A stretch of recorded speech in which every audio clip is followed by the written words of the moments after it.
位于水碧运公园中央的广场，被工务局用围篱暂时来隔离，内面放了几座大型的灯箱，加镂空黄色的铁板，而且各市牌表示对今年的2月15到3月15将进行1个月的时间。不过，却有民众反映，认为放的位置无适当，因此议员林美燕伫3月中嘛邀请副市长来会勘，副市长嘛同意要来签刷，不过后来却一直下咧。一拖阁是3、4个月，对此议员上午再次邀集公务甲文化局来会勘，初步预定7月底8月初会来刷走。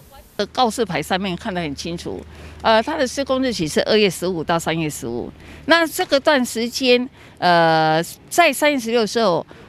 我们接到民众陈情说，为什么就有这么一大的一个就是看板在这边？结果我们一了解，原来它是一个公共艺术品。但那一天3月16，我们就请赵副市长来到现场。赵副市长看看了解看看，他也觉得这个地方可能是比较不恰当，所以他也同意把它移置在别的地方去。从那一天3月16的承诺到现在，我们看到还是一样。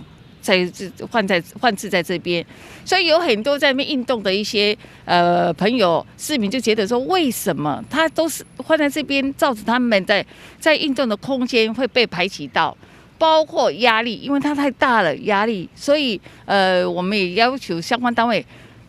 社会观感不好，已经4个多月了，效率在哪里？有关这个公共艺术，我们预定下周就开始启动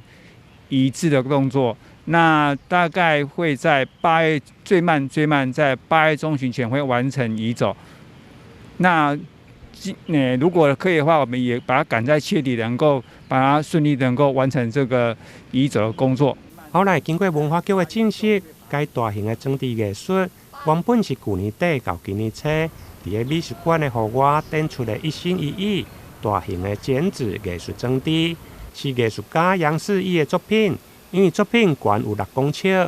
后来文化局嘛将作品预计要刷到水道博物馆，